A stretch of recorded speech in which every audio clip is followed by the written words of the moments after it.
এর আলোচনার টপিক হচ্ছে let's nourish our hearts with the remembrance of আল্লাহ সুবহানাহু ওয়া তাআলা। অর্থাৎ আল্লাহ সুবহানাহু ওয়া তাআলার স্মরণ বা জিকিরের মধ্য দিয়ে আমাদের হৃদয়কে উজ্জীবিত করা, প্রাণবন্ত করা, আমাদের হৃদয়টাকে পলিশ করা। কিভাবে আমরা এটা করতে পারি, এই টপিকের উপর কিছু আলোকপাত আমরা করবো ইনশাআল্লাহ বিইذنিল্লাহ। সম্মানিত সুধী, আল্লাহ তাআলার সন্তুষ্টিমূলক যে কোনো বিষয় এটা মনে মনে চিন্তা করা কিংবা মুখ দিয়ে বলা কিংবা কাজে বাস্তবায়ন করা, এটাই বেসিক্যালি যিকরুল্লাহ বা আল্লাহর স্মরণ। আমি আবার বলছি, আল্লাহ তাআলার সন্তুষ্টিমূলক যে কোনো কিছু মনে মনে চিন্তা করা কিংবা মুখে প্রকাশ করা অথবা কাজে বাস্তবায়ন করা, এটাই হচ্ছে যিকরুল্লাহ বা আল্লাহর স্মরণ, রিমেম্ব্রেন্স অফ আল্লাহ। বিশেষ করে আল্লাহ তাআলার পবিত্র নামগুলো স্মরণ করা। আমরা জানি যে আমাদের দেহকে সতেজ রাখার জন্য, প্রাণবন্ত রাখার জন্য খাবারের প্রয়োজন হয়। ঠিক তেমনিভাবে আমাদের আত্মা বা আমাদের হৃদয়কে সতেজ রাখার জন্য খাবারের প্রয়োজন হয়, আর সেই খাবারটা হচ্ছে যিকরুল্লাহ, আল্লাহর স্মরণ, রিমেম্ব্রেন্স অফ আল্লাহ সুবহানাহু ওয়া তাআলা। এবং রাসূল সাল্লাল্লাহু আলাইহি ওয়াসাল্লাম বলেছেন যে আমাদের দেহের সবচাইতে দামি অঙ্গ হচ্ছে আমাদের এই কলব বা আমাদের হৃদয়। বিষ্ণু সাল্লাল্লাহু আলাইহি ওয়াসাল্লাম বলেন, ইন্না ফিল জাসাদি মুদগাহ ইযা সালুহাত সালাহাল জাসাদু কুল্লু ওয়া ইযা ফাসাদাত ফাসাদাল জাসাদু কুল্লু আলা ওয়া হিয়াল কলব। নিশ্চয়ই তোমাদের দেহে একটি গোশতের টুকরো আছে, এই গোশতের টুকরোটা যদি ভালো হয় পুরো দেহটা ভালো হয়, আর এটা যদি নষ্ট হয়ে যায় পুরো দেহটা নষ্ট হয়ে যায়, আর সেটা হচ্ছে কলব বা অন্তর বা হৃদয়। তো আমাদের হৃদয়ের প্রশান্তির জন্য, আমাদের হৃদয়টাকে পরিচ্ছন্ন রাখবার জন্য, আমাদের আত্মা বা কলবকে সজীব তরতাজা প্রাণবন্ত রাখার জন্য আল্লাহ তাআলা সবসময় আমাদেরকে তার পবিত্র নামগুলোকে স্মরণ করতে বলেছেন, তার জিকির করতে বলেছেন। এবং আল্লাহ সুবহানাহু ওয়া তাআলার এই বরকতময় নামের যে লাজ্জাত, যে স্বাদ, এটার আনন্দ তুলনাহীন, পৃথিবীর কোনো কিছুর সাথে তুলনা হয় না। এবং যারা আল্লাহর নাম জপে, আল্লাহকে ডেকে এর তৃপ্তি পেয়েছেন, কেবলমাত্র তারাই এটা উপলব্ধি করতে পারেন, তারাই এটা ভেতর থেকে, অন্তর থেকে রিয়েলাইজ করতে পারেন। এবং আল্লাহ তাআলার নৈকট্য হাসিলের অন্যতম একটি মাধ্যম হচ্ছে এই যিকরুল্লাহ বা আল্লাহ তাআলার স্মরণ। এবং বেশি বেশি আল্লাহ তাআলাকে স্মরণ করার মধ্য দিয়ে আল্লাহ তাআলার সাথে আমাদের একটা গভীর অ্যাটাচমেন্ট তৈরি হয়, একটা সুসম্পর্ক তৈরি হয়। এজন্য আপনারা দেখবেন কোরআনের পরতে পরতে বিভিন্ন জায়গায় আল্লাহ সুবহানাহু ওয়া তাআলা তার জিকিরের কথা বলেছেন, তাকে স্মরণ করতে বলেছেন। যে আয়াতটি দিয়ে আমি শুরু করেছি, সূরা আহজাবের 41 এবং 42 নম্বর আয়াত, আল্লাহ তাআলা ইরশাদ করছেন, ইয়া আইয়ুহাল্লাযীনা আমানু যকুরুল্লাহা যিকরান কাসীরা ওয়া সাব্বিহুহু বুকরাতান ওয়া আসীলা। অর্থাৎ ওহে বিশ্বাসীরা, তোমরা বেশি বেশি আল্লাহর জিকির করো বা আল্লাহ তাআলাকে স্মরণ করো, আর সকাল সন্ধ্যা তার পবিত্রতা বা তার মহিমা ঘোষণা করো।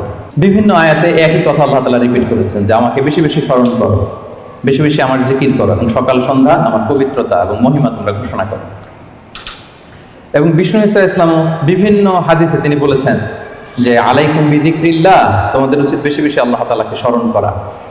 এক লোক রাসূল সাল্লাল্লাহু আলাইহি ওয়াসাল্লামকে বলল, ইয়া রাসূলুল্লাহ, ইন্না শারাইআল ইসলামি ক্বাদ কাসুরাত আলাইয়া, ইসলামের বিধান তো অনেক, তো এত বিধানের মধ্যে থেকে আমি কোনটা পালন করব?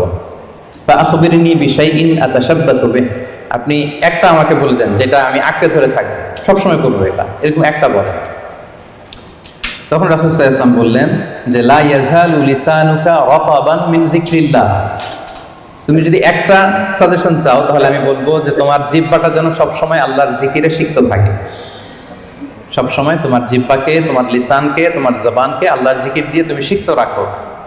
Always keep your tongue moist with the remembrance of Allah subhanahu wa ta'ala, আল্লাহর জিকিরে, আল্লাহর স্মরণে তোমার জিহ্বাটাকে সিক্ত রাখো। তো তার মানে কোরআনের এই আয়াত এবং রাসূল সাল্লাল্লাহু আলাইহি ওয়াসাল্লামের মুখনিসৃত এই হাদিস থেকে আমরা বুঝতে পারলাম যে আমাদের সবসময় আল্লাহ তাআলাকে খুব বেশি বেশি স্মরণ করা উচিত। এবং এই যে শব্দটা যিকরুল্লাহ বা আল্লাহর স্মরণ, এই জিকির শব্দটা কোরআনে বিভিন্ন অর্থে এসেছে। কখনো কখনো এটা সালাত অর্থে এসেছে, যেমন আল্লাহ তাআলা বলছেন, ইযা নুদিয়া লিস-সালাতি মিন ইয়াউমিল জুমআতি ফাসআউ ইলা যিকরিল্লাহ, জুমার আজান যখন হয় তখন তোমরা আল্লাহর জিকিরের দিকে ধাবিত হও। তো এখানে জিকির দ্বারা উদ্দেশ্য হচ্ছে জুমার সালাতের দিকে ধাবিত হও। আবার কখনো কখনো এই জিকির শব্দটা কোরআন অর্থে এসেছে। আল্লাহ তাআলা বলছেন, ইন্না নাহনু নাযালনা যিকরা ওয়া ইন্না লাহু লাহাফিজুন, নিশ্চয়ই আমি আল্লাহ তাআলা এই জিকিরকে নাজিল করেছি, এই জিকিরকে আমি সংরক্ষণ করব। এই জিকির দ্বারা উদ্দেশ্য হচ্ছে কোরআন, মানে আমি কোরআনকে নাজিল করেছি আর এই কোরআনকে আমি সংরক্ষণ করব। আবার কখনো এই জিকির আল্লাহর আইন বা আল্লাহর বিধান অর্থে কোরআনে এসেছে। আল্লাহ তাআলা বলছেন, ওয়ামান আ'রাদা আন যিকরি ফাইন্না লাহু মাঈশাতান দানকা।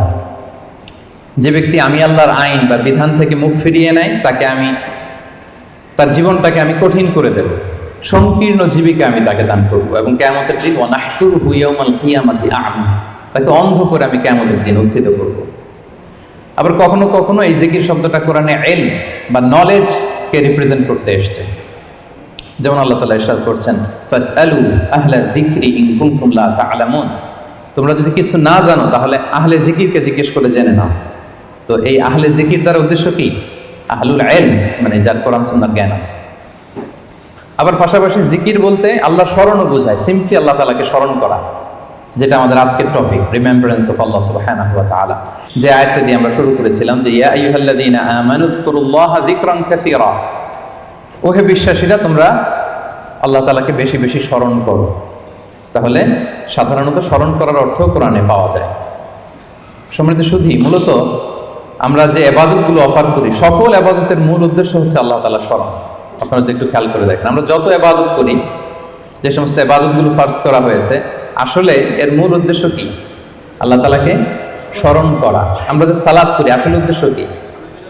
আল্লাহর স্মরণ। আল্লাহ এটা বলেছেন, ওয়া আকিমিস সালাতা লিযিকরি ইন্নানি আনাল্লাহু লা ইলাহা ইল্লা আনা ফা'বুদনি ওয়া আকিমিস সালাতা লিযিকরি। মুসা আলাইহিস সালামকে আল্লাহ বললেন, আমি হচ্ছি আল্লাহ, আমি ছাড়া কোনো ইলাহ নেই, আর আমার স্মরণে সালাত কায়েম করো। তাহলে সালাতটা আমরা কায়েম করছি কার স্মরণে? বলুন সবাই, কার স্মরণে? আল্লাহর স্মরণে কায়েম করছি। আবার অনুরূপভাবে আমরা যে হজ আদায় করি, এই হজেরও মূল উদ্দেশ্য হচ্ছে আল্লাহ তাআলার স্মরণ। আল্লাহ তাআলা বলছেন, ফাইদা কাদাইতুম মানাসিকাকুম ফাযকুরুল্লাহা কাযিকরিকুম আবাআকুম আও আশাদ্দা যিকরা। তোমাদের হজের কার্যক্রম যখন শেষ হয়ে যায়, তখন আল্লাহ তাআলাকে ওইভাবে স্মরণ করো যেমনি জাহিলি যুগে তোমরা তোমাদের পূর্বপুরুষদের স্মরণ করতে, বা তার চেয়ে বেশি স্মরণ করো। তাহলে সালাতের উদ্দেশ্য আল্লাহকে স্মরণ, আমরা এই আয়াত থেকে পেলাম হজের উদ্দেশ্য আল্লাহকে স্মরণ। সিয়ামের উদ্দেশ্যের দিকে যদি আমরা খেয়াল করি, সিয়ামের প্রাইম অবজেক্টিভ হচ্ছে লাআল্লাকুম তাত্তাকুন, যাতে করে তোমরা আল্লাহ সচেতন হতে পারো। অর্থাৎ এই অনুভূতি নিজের মধ্যে বিল্ড করতে পারো যে আমি যাই করি না কেন, কে দেখে? আল্লাহ সুবহানাহু ওয়া তাআলা দেখে। তার মানে আল্লাহ স্মরণ। তার মানে সালাত আদায় করি, উদ্দেশ্য আল্লাহ স্মরণ। হজ আদায় করি, এটার উদ্দেশ্য আল্লাহ স্মরণ। আমরা যে রমাদানে সিয়াম অফার করছি, এটার উদ্দেশ্য কিন্তু আল্লাহ স্মরণ। তাহলে সকল ইবাদতের মূল উদ্দেশ্য বেসিক আল্লাহ তাআলাকে স্মরণ করা। সম্মানিত উপস্থিতি, এ পর্যায়ে আমি এই যে আল্লাহকে স্মরণ করতে বারবার বলা হয়েছে কোরআনে, হাদিসে, এই স্মরণ করলে আমাদের লাভটা কি, কি বেনিফিট আছে? দ্য বেনিফিটস অফ যিকরুল্লাহ, আল্লাহ তাআলাকে বেশি বেশি স্মরণ করার কিছু বেনিফিটস আমি শেয়ার করতে চাই। আমি 10টি বেনিফিট শেয়ার করব খুব সংক্ষেপে। বেশি বেশি আল্লাহ তাআলাকে স্মরণ করা বা আল্লাহর জিকির করার যে বেনিফিটগুলো আছে, তার প্রথমটা হচ্ছে এর মধ্য দিয়ে আল্লাহ তাআলার সাথে আমাদের একটা স্পেশাল অ্যাটাচমেন্ট গড়ে ওঠে, একটা সুগভীর সম্পর্ক গড়ে ওঠে। এবং আপনি যে আপনার যে কোনো পরিস্থিতিতে আল্লাহর উপর তাওয়াক্কুল করেন, এটা প্রমাণিত হয়। You put you trust on Allah, you rely upon Allah. আপনার যে কোনো সিচুয়েশন আপনি আল্লাহকে স্মরণ করেন, তার মানে কি? আপনার তাওয়াক্কুল বা বিশ্বাস, আস্থার জায়গাটা কার উপরে? আল্লাহর উপরে, এটা প্রমাণিত হয়। এবং এর মধ্য দিয়ে আপনার একটা সাবমিসিভনেস প্রমাণ হয়, যে আপনি সবকিছু আল্লাহ তাআলার উপর সুপর্দ করে দেন। এবং এর ভেতর দিয়ে আল্লাহর সাথে একটা গভীর অ্যাটাচমেন্ট, একটা সম্পর্ক আমাদের গড়ে ওঠে। এটা হচ্ছে 1 নম্বর বেনিফিট, যিকরুল্লাহ। 2 নম্বর বেনিফিট হচ্ছে যারা বেশি বেশি আল্লাহকে স্মরণ করে, আল্লাহর জিকির করে, তাদের প্রতি আল্লাহ তাআলা আল্লাহর নেয়ামত আরো বাড়িয়ে দেন। আল্লাহর ব্লেসিংস, মার্সি, বাউন্টিজ, এগুলো আল্লাহ তাআলা আরো বাড়িয়ে দেন। কারণ বারবার আল্লাহকে স্মরণ করা মানে কি? এটা কাইন্ড অফ মানে আপনার গ্র্যাটিটিউড, আপনি আল্লাহর প্রতি কৃতজ্ঞতা প্রকাশ করছেন যে আল্লাহ তাআলা আপনাকে নেয়ামতে ধন্য করেছেন। বারবার আপনি তাকে স্মরণ রাখেন। বাংলা একটা কথা বলে, যার নুন খাও তার গুণ গাও। তো আল্লাহর নেয়ামতে আমরা বেঁচে আছি, তো সে আল্লাহকে বারবার স্মরণ করি, তার মানে এটা আল্লাহ তাআলার প্রতি একটা আমাদের কৃতজ্ঞতা বোধ, শুকরিয়া বোধ, তাই না? এবং আল্লাহ বলেছেন, লা ইন শাকারতুম লা আযীদান্নাকুম, যদি বেশি বেশি কৃতজ্ঞ হও, শুকরগুজার হও, শুকরিয়া আদায় করো, আমি নেয়ামত আরো বাড়িয়ে দেব। তাহলে 2 নম্বর যেটা আমরা পেলাম, আল্লাহ তাআলার নেয়ামতের বাড়িধারা, এটা আমাদের উপর আরো বাড়তে থাকবে, কন্টিনিউ হতে থাকবে। 3 নম্বর হচ্ছে, it protects you from the temptation of শয়তান এন্ড ইভিল আইস। শয়তানের টেম্পটেশন থেকে এই জিকরুল্লাহ আপনাকে রক্ষা করবে। আমরা হাদিসে পড়েছি যে শয়তান ইয়াজদি মাজরাদ দাম, শয়তানকে আল্লাহ এত পাওয়ার দিয়েছেন, রক্ত চলাচলের ওখানে শয়তান ঢুকেও আপনাকে প্রভোগ করতে পারে টেম্পটেশনটা। সহিহ বুখারীতে এসেছে একটা তা'লিক হাদিস, বিষ্ণু বলেন আশ-শাইতানু জাসিমুন আলা কলবি ইবনে আদম, শয়তান বনি আদমের কলবে অন্তরে খামচি মেরে বসে থাকে। ফাইদা যাকারাল্লাহ খানাসা, যখন বনি আদম আল্লাহর জিকির করে, আল্লাহকে স্মরণ করে, খানাসা শয়তান দৌড়ে পালায়। ওয়া ইদা গাফালা ওয়াসওয়াসা, আর যখনই আবার সে অন্যমনস্ক হয়, গাফিল হয়, শয়তান আবার এসে তাকে ধোঁকা দিতে থাকে। তাহলে সবসময় যদি আল্লাহর স্মরণের মধ্যে আমরা থাকি, শয়তানের টেম্পটেশন থেকে আমরা মুক্ত থাকবো। এবং এটা কেমন যেন it works like a fortress, আপনি একটা দুর্গের ভেতরে ঢুকে ওই দুর্গকে তালাবদ্ধ করে দিয়েছেন, ইউ আর প্রোটেক্টেড। হ্যাঁ, একটা শিল্ডের পেছনে আপনি আছেন, শয়তানের টেম্পটেশন আপনাকে ছুঁতে পারবে না, শয়তানের হাতছানি আপনাকে ছুঁতে পারবে না, আপনি প্রোটেক্টেড।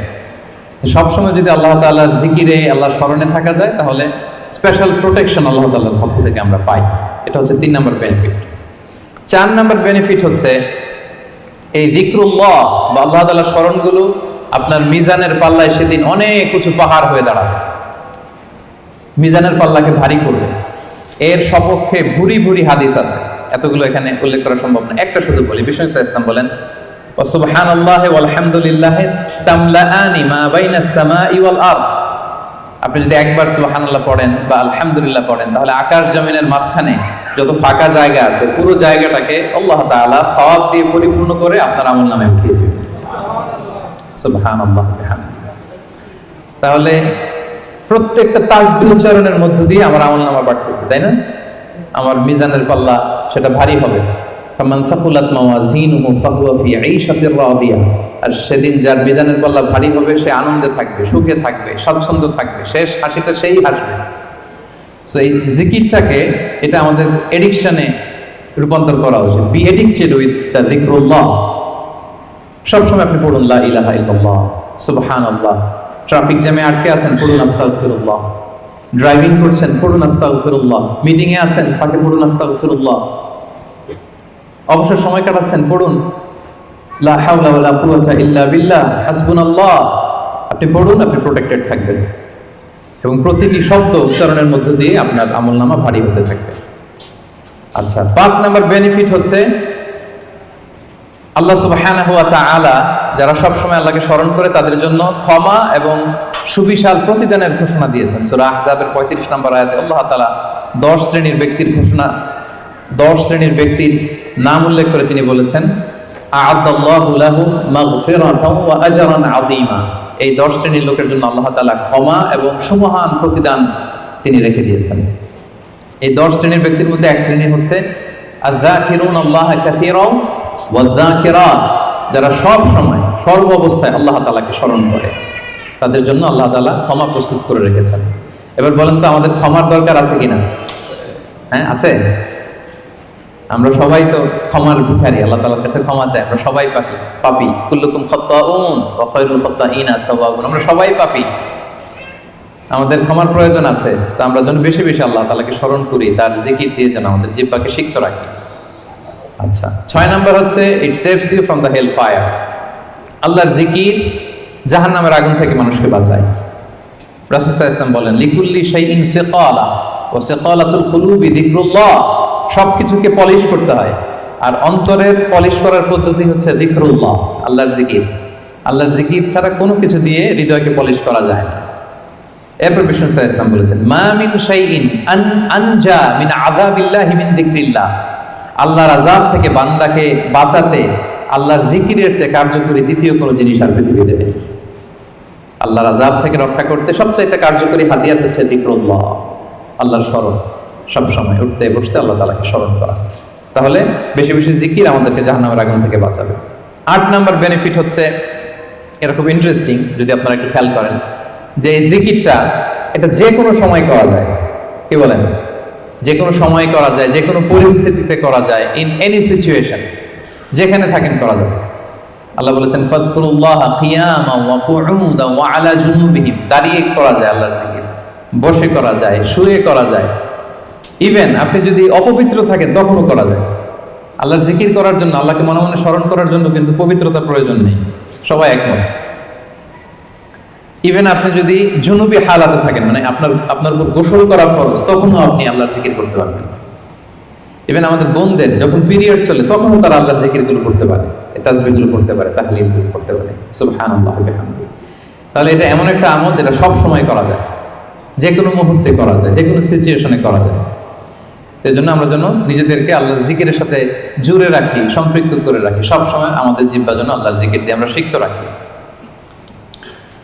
9 নম্বর বেনিফিট হচ্ছে, আমরা যদি আল্লাহর জিকির করি, আল্লাহ আমাদের জিকির করে। সুবহানাল্লাহ ওয়া বিহামদিহি। আল্লাহ তাআলা বলছেন, ফাযকুরুনি আযকুরকুম ওয়াশকুরুলি ওয়া লা তাকফুরুন। ওহে বান্দারা, তোমরা আমাকে স্মরণ করো, আমিও তোমাদেরকে স্মরণ করি। আমরা আল্লাহকে স্মরণ করলে আল্লাহ আমাদেরকে স্মরণ করে। সুবহানাল্লাহ। এটা অনুভূতির বিষয়। প্রাইম মিনিস্টার আনোয়ার ইব্রাহিম যদি আমাকে স্মরণ করে, আমাকে নিয়ে কথা বলে প্রাইম মিনিস্টারের অফিসে, এটা কেমন ফিল হবে আপনাদের? জো বাইডেন আমাকে নিয়ে আলাপ করে হোয়াইট হাউস, এটা কেমন ফিল হবে আপনাদের? আরশের মালিক আল্লাহ সুবহানাহু ওয়া তাআলা আপনাকে স্মরণ করে, আপনার নাম উল্লেখ করে, এটা কেমন লাগে আপনার কাছে? আল্লাহু আকবার।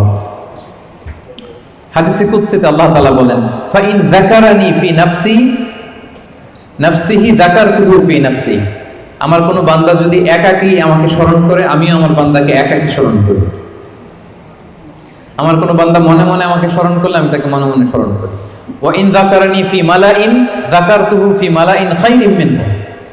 আর সামষ্টিকভাবে কোন বিশাল প্রোগ্রামে, গেট টুগেদারে যদি সবাই মিলে আমি আল্লাহকে স্মরণ করে, তাহলে আমি এর চেয়েও বড় গেট টুগেদার সাজিয়ে ফেরেশতাদেরকে নিয়ে সেখানে আমি আমার বান্দাকে স্মরণ করি। ওয়া ইন তাকাররাবা ইলাইয়া বিশিবরিন তাকাররাবতু ইলাইহি যিরাআন। আমার কোন বান্দা যদি আমার দিকে এক বিঘত অ্যাডভান্স হতে চায়, অগ্রসর হতে চায়, আমি আমার বান্দার দিকে এক হাত অগ্রসর হই। ওয়া ইন তাকাররাবা ইলাইয়া যিরাআন তাকাররাবতু ইলাইহি বাআন। আমার কোন বান্দা যদি আমার দিকে এক হাত আসতে চায়, আমি আমার বান্দার দিকে 2 হাত এগিয়ে যাই। ওয়া ইন আতানি ইয়ামশি আতাইতুহু হারওয়ালা। আমার কোন বান্দা যদি আমার দিকে হেঁটে হেঁটে আসতে চায়, আমি আমার বান্দার সাক্ষাতে উৎগ্রীব হয়ে তার দিকে দৌড়ে দৌড়ে যাই। ফাযকুরুনি আযকুরকুম ওয়াশকুরুলি ওয়া লা তাকফুরুন। আমাকে স্মরণ করো তো আমিও তোমাদের স্মরণ করব। আল্লাহু আকবার। তাহলে জিকিরের 9 নম্বর বেনিফিট হচ্ছে, আমরা আল্লাহকে স্মরণ করলে আল্লাহ কি করে? আমাদেরকে স্মরণ করে। জিকিরের 10 নম্বর বেনিফিট হচ্ছে, জিকির হৃদয়কে প্রশান্ত করে। আলা বিযিকরিল্লাহি তাতমাইন্নুল কুলুব। আল্লাহর জিকির দিয়ে, আল্লাহর স্মরণ দিয়ে আমাদের হৃদয় প্রশান্ত হয়। সম্মানিত ভাই এবং বোনেরা, পৃথিবীর কোনো কিছু দিয়ে আপনার হৃদয়কে আপনি পরিতৃপ্ত করতে পারবেন না। কোনো কিছু না, তৃপ্ত হবে না আপনাদের হৃদয়। আপনি যদি খুব পেট ভরে ভালো কিছু খান 5 স্টার বুফেতে, আপনার পেট ভরবে কিন্তু হৃদয় তৃপ্ত হবে না। আপনি যদি অনেক টাকার মালিক হন, আপনার একটা স্যাটিসফ্যাকশন আসবে, কিন্তু আপনার হৃদয় তৃপ্ত হবে না। আপনার যদি অনেক নেম হয়, ফেম হয়, পাওয়ার আসে আপনার হাতে, আপনার একটা স্যাটিসফ্যাকশন আসবে, আপনার হৃদয় তৃপ্ত হবে না।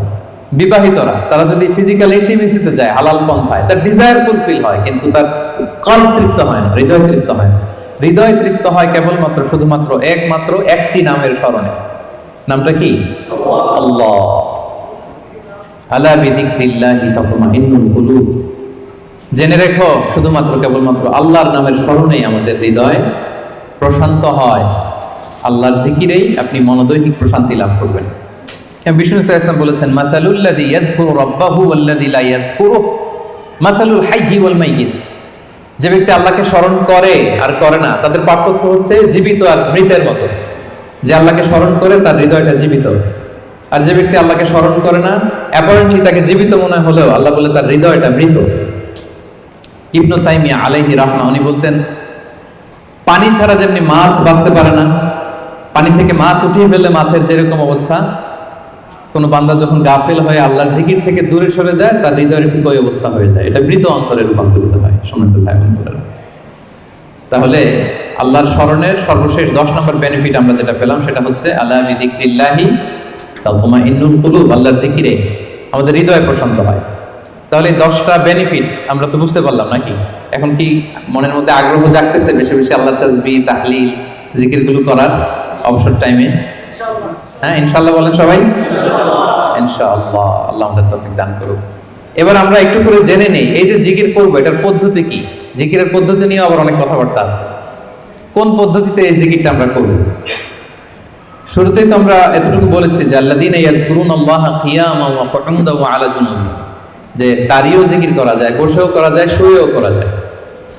আল্লাহ তাআলা একটা আয়াতে বলেছেন ফাযকুরুল্লাহা কামা আল্লামাকুম মা লাম তাকুনু তা'লামুন, তোমরা আল্লাহকে ওইভাবে স্মরণ করো, আল্লাহর জিকির করো যেভাবে আল্লাহ তোমাদের শিখিয়েছেন। তাহলে জিকির কিভাবে করতে হবে এটাও কিন্তু আল্লাহ তাআলা আমাদেরকে শিখিয়েছেন, ইনস্ট্রাক্ট করেছেন, গাইড করেছেন। আমি শোনাবো আপনাদের। আল্লাহ যেভাবে শিখিয়েছেন ফাযকুরুল্লাহা কামা আল্লামাকুম, আল্লাহ যেভাবে শিখিয়েছেন ওইভাবে করো জিকির। কিভাবে শিখিয়েছেন আল্লাহ? সূরাতুল আ'রাফের 205 নম্বর আয়াতে আল্লাহ তাআলা খুব এক্সপ্লিসিটলি তিনি জানিয়েছেন কিভাবে আল্লাহর জিকির করতে হবে। আল্লাহ তাআলা বলছেন ওয়াযকুর রাব্বাকা ফি নাফসিকা তাদাররুআন ওয়া খীফাতান ওয়া দুনাল জাহরি বিল কওলি বিল গুদুবি ওয়াল আসাল ওয়া লা তাকুন মিনাল গাফিলিন। সম্মানিত সুধী, খেয়াল করে শুনুন কিভাবে আল্লাহর জিকির করতে হবে। দেখেন আল্লাহ তাআলা কয়েকটা নির্দেশনা আমাদেরকে দিয়েছেন। নাম্বার 1, ওয়াযকুর রাব্বাকা, তোমার রবের জিকির করো। তার মানে জিকিরের মধ্যে কার নাম থাকতে হবে? কোন জিকিরে যদি আল্লাহর নাম না থাকে ওটা আল্লাহর জিকির হবে? বলেন।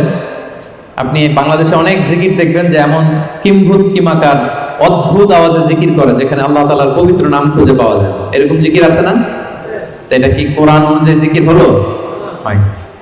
আল্লাহর নাম থাকতে হবে, 1 নম্বর শর্ত। এরপর আল্লাহ বললেন ফি নাফসিকা, জিকির করতে হবে মনে মনে। এভাবে মনে মনে জিকির করতে হবে, মনে মনে আল্লাহ তাআলাকে স্মরণ করা। এটা রেকমেন্ডেড, এটা বেশি ভালো। যদি আপনি আওয়াজ করে করতে পারবেন এটা জায়েজ আছে।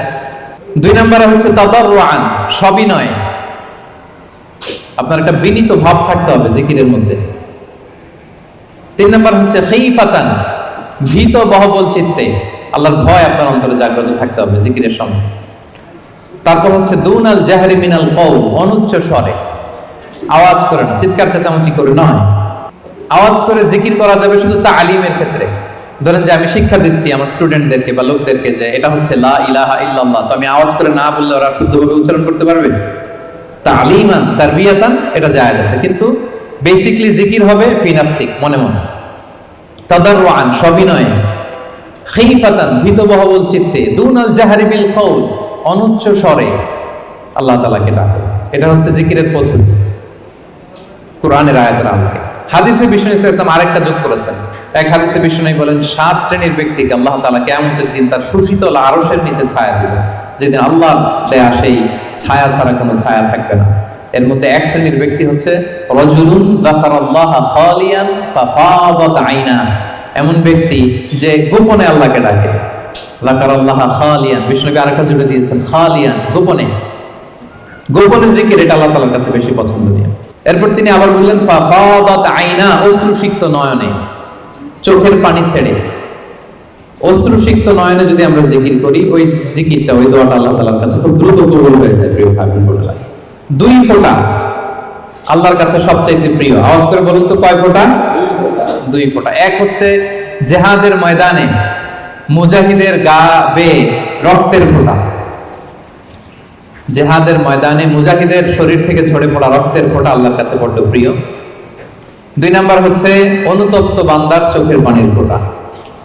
একজন বান্দা তার কৃতকর্মের জন্য অনুতপ্ত হয়ে যখন কাঁদে, অশ্রু বিসর্জন দেয়, তার চোখের পানি তার চোখ বেয়ে, তার নাক বেয়ে জমিনে ড্রপ করার আগেই আল্লাহ এই বান্দাকে মাফ করে দেয়। তাহলে মুজাহিদের রক্তের ফোঁটা আর অনুতপ্ত বান্দার চোখের পানির ফোঁটা আমার কাছে খুব প্রিয়। বিশ্বনবী তাই বললেন রাজুলুন যাকারাল্লাহা খালিয়ান ফাফাদাত আইনা, এমন ব্যক্তি যে গোপনে আল্লাহকে স্মরণ করে আর অশ্রুসিক্ত নয়নে। তাহলে জিকির কিভাবে করব? মোটামুটি একটা পিকচারাইজেশন হয়েছে না? হ্যাঁ, ওয়াযকুর রাব্বাকা ফি নাফসিকা, মনে মনে জিকির করুন। তাদাররুআন, সবিনয়ে। খীফাতান, ভীত বহবল চিত্তে। দুনাল জাহরি বিল কওল, অনুচ্চ স্বরে। আর হাদিসে এসেছে খালিয়ান, গোপনে। ফাফাদাত আইনা, অশ্রুসিক্ত নয়ন। এইভাবে যদি আমরা আল্লাহ তাআলাকে স্মরণ করি, এইভাবে যদি আমরা কায়মুল বাক্যে আল্লাহকে ডাকি, এইভাবে যদি আল্লাহ তাআলার কাছে চাই, আল্লাহ তাআলা এই দৃশ্যটা দেখতে করতে পছন্দ করেন। তাহলে জিকিরের পদ্ধতি সবার কাছে ক্লিয়ার। এর বাইরে যে লম্ফ জম্ফ দিয়ে অদ্ভুত কিম্ভূত কিমাকার আওয়াজ করে জিকির করলে এটা হবে? ওইটা কোরআন সুন্নাহর সাথে সাংঘর্ষিক হবে। এভাবে জিকির করা যাবে না। সুস্পষ্ট আল্লাহ তাআলার পবিত্র বরকতময় নাম বোঝা যেতে হবে এবং গোপনে অনুচ্চ স্বরে নীরবে আল্লাহ তাআলার নামকে জপতে হবে। এবার the question arises, কোন জিকিরটা করব? জিকির তো অনেক, কি বলেন? আমরা একটু জেনে নিই যে সবচাইতে শ্রেষ্ঠ জিকির কোনটা। কেউ কি জানেন সবচেয়ে শ্রেষ্ঠ জিকির কোনটা? হ্যাঁ, সুবহানাল্লাহি ওয়া বিহামদি। আর একটু বলেন, আওয়াজ করে, সাহস করে বলেন। লা ইলাহা ইল্লাল্লাহ, এটা চলে আসছে। এটা সবচাইতে শ্রেষ্ঠ জিকির। সহিহ মুসলিমের বর্ণনা, বিষ্ণু সাল্লাল্লাহু আলাইহি ওয়াসাল্লাম বলেন, আফদালু যিকরি লা ইলাহা ইল্লাল্লাহ। সবচাইতে শ্রেষ্ঠ জিকির হচ্ছে লা ইলাহা ইল্লাল্লাহ। আপনার কাছে মনে হয় এটা তো সিম্পল, এটা তো সবাই জানে, এটা তো সবাই পড়ে না। আল্লাহ তাআলার কাছে এটা অনেক দামি, সবচাইতে শ্রেষ্ঠ জিকির। এটা একটা বিপ্লবী বাণী, এটা একটা সুমহান বাণী। এটাকে বলা হয় কালিমাতুত তাওহীদ। একত্ববাদের ঘোষণা আছে যে লা ইলাহা ইল্লাল্লাহ, আল্লাহ ছাড়া কোনো ইলাহ নেই, কোনো উপাস্য নেই, কোনো বিধানদাতা নেই, কোনো আইনদাতা নেই। এটা সুমহান বাণী। এটা যাচ্ছে তাই ছোটখাটো কোনো বাণী নয়। লা ইলাহা ইল্লাল্লাহ আফদালু যিকরি লা ইলাহা ইল্লাল্লাহ। অবসর পেলেই, সময় পেলেই পড়বেন লা ইলাহা ইল্লাল্লাহ, লা ইলাহা ইল্লাল্লাহ, লা ইলাহা ইল্লাল্লাহ। এটা কালিমাতুত তাওহীদ, আল্লাহ তাআলার সুমহান বাণী। এটা যে আমাদের কাছে খুব স্বাভাবিক জিকির মনে হয়, এটা এই ব্যাপারটা আবার অস্বাভাবিক না, এটাও স্বাভাবিক। কারণ মুসা আলাইহিস সালামের কাছে এমন মনে হয়েছিল। মুসা আলাইহিস সালাম সরাসরি আল্লাহর সাথে কথা বলতেন। মুস্তাদরাকে হাকিমে একটা হাদিস এসেছে, মুসা আলাইহিস সালাম আল্লাহকে বললেন, ইয়া রাব্বি আল্লিমনি শাইআন আযকুরুকা বিহি ওয়া আদউকা বিহি। মুসা আলাইহিস সালাম আল্লাহকে বললেন, আল্লাহ আপনি আমাকে এমন একটা জিকির শিক্ষা দেন যে জিকিরটা দিয়ে আমি আপনাকে ডাকবো, আপনার কাছে চাইবো, এবং এটা আর কেউ জানবে না, আপনি আর আমি। তো আল্লাহ বললেন, ইয়া মুসা কুল লা ইলাহা ইল্লাল্লাহ। হে মুসা তুমি পড়ো লা ইলাহা ইল্লাল্লাহ। মুসা আলাইহিস সালাম বললেন, ইয়া রাব্বি কুল্লু ইবাদিকা ইয়াকুলু হাদা। হে আল্লাহ আপনার সব বান্দাই তো এটাই পড়ে, লা ইলাহা ইল্লাল্লাহ তো সবাই জপে, সবাই পড়ে। আমি তো স্পেশাল কিছু চেয়েছিলাম, ইন্নামা উরিদু শাইআন তাখুসুনি বি। আমি এমন কিছু চেয়েছি যেটা স্পেশাল, এটা এই নামে আমি ডাকবো আর আপনি জানবেন, আর কেউ জানবে না। স্পেশাল একটা জিকির আমাকে শিক্ষা দেন। তখন আল্লাহ তাআলা বললেন, ইয়া মুসা লাউ তাদাউ লা ইলাহা ইল্লাল্লাহ ফি কাফা। মুসা তুমি যদি লা ইলাহা ইল্লাল্লাহকে মিজানের এক পাল্লায় রাখো, ওয়া তাদাউস সামাওয়াতুস সাবউ ওয়াল আরাদিন ফি কাফা, আর সাত আকাশ আর সাত জমিন যদি আরেক পাল্লায় রাখো, লা রাজাহাত কাফাতু লা ইলাহা ইল্লাল্লাহ। মুসা মুহূর্তেই লা ইলাহার পাল্লাটা ভারী হয়ে যাবে। সুবহানাল্লাহ। এটা যেন তেন কোনো কালিমা নয়, এটা বিপ্লবী বাণী, এটা সুমহান বাণী। এখানে ওয়াননেস অফ গড, আমি যে এক, একক, অদ্বিতীয়, অতুলনীয়, ইউনিক, এটার ঘোষণা দেওয়া হয় লা ইলাহা ইল্লাল্লাহ। আল্লাহ ছাড়া কোনো ইলাহ নেই, আল্লাহ ছাড়া কোনো উপাস্য নেই। এটা সাধারণ কোনো বাণী নয়। তাহলে মুসা আলাইহিস সালামের মনেও প্রশ্ন জেগেছিল এটা, যে আল্লাহ স্পেশাল দোয়া শিখান। আল্লাহ বললেন লা ইলাহা ইল্লাল্লাহ, উনি বললেন সবাই তো এটা পড়ে। তখন আল্লাহ বললেন এটা এত দামি, মিজানের এক পাল্লায় লা ইলাহা রাখলে, আরেক পাল্লায় সাত আকাশ সাত জমিন রাখলে লা ইলাহার পাল্লা ভারী হয়ে যাবে। তাহলে আমরা লা ইলাহা ইল্লাল্লাহ এটার জিকির বেশি বেশি করব, কি বলেন? আসুন আমরা কয়েকবার পড়ি লা ইলাহা ইল্লাল্লাহ, লা ইলাহা ইল্লাল্লাহ, লা ইলাহা ইল্লাল্লাহ। আরেকটা হাদিসে এসেছে, রাসূল সাল্লাল্লাহু আলাইহি ওয়াসাল্লাম বলেন, আহাব্বুল কালামি ইলাল্লাহি আরবা। আল্লাহর কাছে সবচেয়ে প্রিয় কথা চারটি। বলুন তো কয়টি? চারটি। আল্লাহর কাছে সবচেয়ে প্রিয় কথা চারটি। এক হচ্ছে সুবহানাল্লাহ, দুই হচ্ছে আলহামদুলিল্লাহ, তিন হচ্ছে লা ইলাহা ইল্লাল্লাহ, চার হচ্ছে আল্লাহু আকবার। সুবহানাল্লাহ, আলহামদুলিল্লাহ, লা ইলাহা ইল্লাল্লাহ, আল্লাহু আকবার। এই চারটা কথা আল্লাহর কাছে সবচাইতে প্রিয়। কোনো সিকোয়েন্স রাখা লাগবে না, যেভাবে মন চায়। রাসূল সাল্লাল্লাহু আলাইহি ওয়াসাল্লাম বলেন, লা ইয়াদুরুকা বিআইয়িহিন্না বাদাতা। যেটা দিয়ে তুমি আগে শুরু করবে অসুবিধা নেই। আগে পড়তে পারেন লা ইলাহা ইল্লাল্লাহ, আগে পড়ুন সুবহানাল্লাহ, আগে পড়ুন আল্লাহু আকবার, আগে পড়ুন আলহামদুলিল্লাহ, কোনো সমস্যা নেই। তাহলে আল্লাহর কাছে সবচাইতে প্রিয় কথা কয়টি? চারটি। এটা আমরা জেনে গেলাম, সুবহানাল্লাহ, আলহামদুলিল্লাহ, লা ইলাহা ইল্লাল্লাহ, আল্লাহু আকবার। আচ্ছা, সহিহ বুখারীর সর্বশেষ হাদিসটা শোনাই। বিষ্ণু সাল্লাল্লাহু আলাইহি ওয়াসাল্লাম বলেন, কালিমাতান হাবিবাতান ইলার রহমান। দুটি বাক্য আছে দয়াময় আল্লাহর কাছে খুব প্রিয়, এই বাক্য দুটো, কিন্তু খাফিফাতান আলাল লিসান, জিহ্বায় উচ্চারণে এটা বেশ হালকা পাতলা। সাকিলাতান ফিল মিজান, কিন্তু মিজানের পাল্লায় উঠালে এটা অনেক ওজন হবে। এর এক হচ্ছে সুবহানাল্লাহি ওয়া বিহামদিহি, সুবহানাল্লাহিল আযীম, সুবহানাল্লাহি ওয়া বিহামদিহি, সুবহানাল্লাহিল আযীম। এটা পারেন না আপনারা? আজকের এই যে আলোচনা তো রেকর্ড হচ্ছে, আপনারা আমাদের সোশ্যাল মিডিয়া হ্যান্ডেলে সার্চ করলে পেয়ে যাবেন। আমি উচ্চারণ সহ তো বলে দিচ্ছি প্রত্যেকটা, আমরা যেন এগুলো মুখস্থ করে নেই। দুটি বাক্য আল্লাহর কাছে খুব প্রিয়, বড্ড প্রিয়, কিন্তু জিহ্বায় উচ্চারণ একেবারে very simple, very easy and smooth, কিন্তু মিজানের পাল্লা রেখে দিলে অনেক ভারী হয়ে যাবে। সুবহানাল্লাহি বিহামদিহি সুবহানাল্লাহিল আযীম। তারপরে আর কোন নামে জিকির করব? আল্লাহর 99টি নাম ধরে আল্লাহকে ডাকবো। আল্লাহর 99টা সুন্দর সুন্দর নাম আছে। কুলিদু আল্লাহ আও ইদউর রহমান আইয়াম্মা তাদউ ফালাহুল আসমাউল হুসনা। আল্লাহকে আল্লাহ বলে ডাকো কিংবা রহমান বলে ডাকো, তবে জেনে রাখো আল্লাহর অনেকগুলো সুন্দর সুন্দর নাম আছে। কয়টা নাম? সহিহ বুখারীতে এসেছে, ইন্না লিল্লাহি 99 ইসমা মিআতান ইল্লা ওয়াহিদা। আল্লাহর 99টা নাম আছে। মান আহসাহা দাখালাল জান্নাহ। যে এই 99 নামকে মুখস্থ করবে, এটাকে হৃদয়ে ধারণ করবে, এর যে হক আছে আদায় করবে, আল্লাহ তাকে জান্নাত দান করবে। আল্লাহর 99টা নাম সুযোগ হলে মুখস্থ করবেন। আমাদের আইআইএম এর প্রতিদিনের মর্নিং অ্যাসেম্বলি শুরু হয় আল্লাহর 99টা নাম জপে। খেয়াল করেছেন আপনারা? হ্যাঁ, একটা নাশিদের সুরে পড়ে সকালবেলা, নাকি ঘুমিয়ে থাকেন ওই টাইমে আপনারা? সকালবেলা 8টার দিকে, মোস্ট লাইকলি 8টার দিকে যখন দোয়া করে আমাদের মর্নিং অ্যাসেম্বলি শুরু হয় ইউআইতে, সেই তো আমি 13 সাল থেকে শুনতেছি আল্লাহর 99টা নাম জপে তারপরে officially the starting of the day এখানে হয়। আলহামদুলিল্লাহ। তো আল্লাহর নামগুলো ধরে যেন আমরা আল্লাহকে ডাকি, ইয়া আল্লাহ, ইয়া রহমান, ইয়া রহিম, ইয়া হাইয়্যু, ইয়া কাইয়্যুম। এভাবে আল্লাহকে ডাকলে আল্লাহ তাআলা বড় খুশি হন। এবং হাদিসে এসেছে আর রহমান আর রহিম এবং হাইয়্যু আর আল কাইয়্যুম, এই নামগুলোকে ইসমে আজম বলা হয়েছে। এক সাহাবী এভাবে ইয়া হাইয়্যু, ইয়া কাইয়্যুম, ইয়া রহমান, রহিম বলে দোয়া করছে। এই দোয়া রাসূল সাল্লাল্লাহু আলাইহি ওয়াসাল্লাম শুনে বললেন, ওর দোয়া তো আছে, কবুল হয়ে যাবে, কারণ সে ইসমে আজম ধরে ধরে দোয়া করছে। সুবহানাল্লাহি ওয়া বিহামদিহি। ইসমে আজম হচ্ছে এমন আল্লাহর নাম, ইদা দুইয়া বিহি আজাবা, আল্লাহ এটা দিয়ে আল্লাহকে ডাকলে আল্লাহ ডাকে সাড়া দেয়। ওয়া ইদা সুইলা বিহি আ'তা, এই নামের